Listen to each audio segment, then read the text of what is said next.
L'homme ne vivra pas de pain seulement, mais de toute parole qui sort de la bouche de Dieu. Voici votre moment de méditation quotidienne.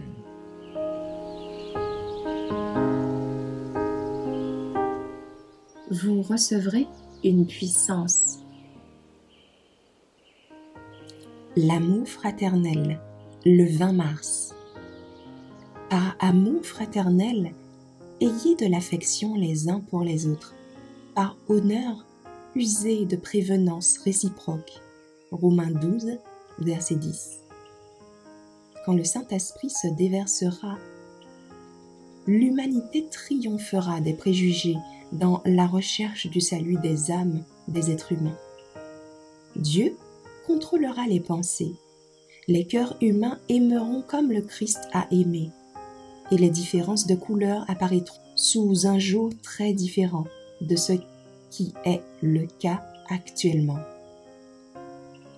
Aimer comme le Christ a aimé élève la pensée dans une atmosphère pure, céleste et généreuse.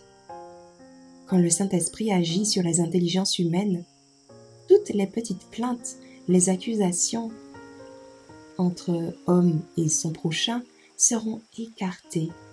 Les clairs rayons du soleil de justice brilleront dans les chambres de la pensée et du cœur. Dans notre adoration de Dieu, il ne subsistera plus de distinction entre riches, pauvres, blancs, noirs. Tous les préjugés disparaîtront. Quand nous nous approcherons de Dieu, une seule fraternité prévaudra. Nous sommes pèlerins et voyageurs, attendant un meilleur et céleste pays. Tout orgueil, toute accusation, tout auto-égarement finiront à jamais. Tout masque tombera, et nous le verrons tel qu'il est. 1 Jean 3, verset 2.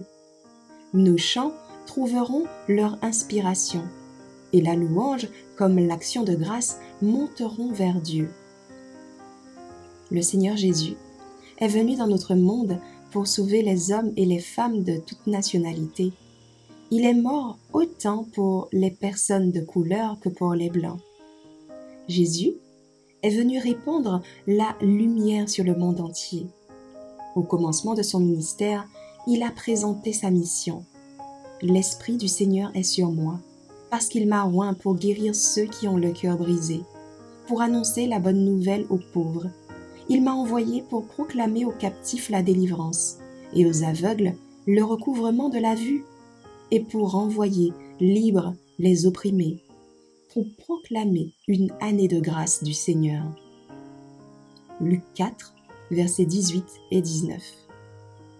L'œil du Seigneur repose sur toutes ses créatures. Il les aime toutes et ne fait pas de différence entre blanc, noir, si ce n'est qu'il ressent une pitié tendre et spéciale envers ceux qui portent un plus lourd fardeau que les autres.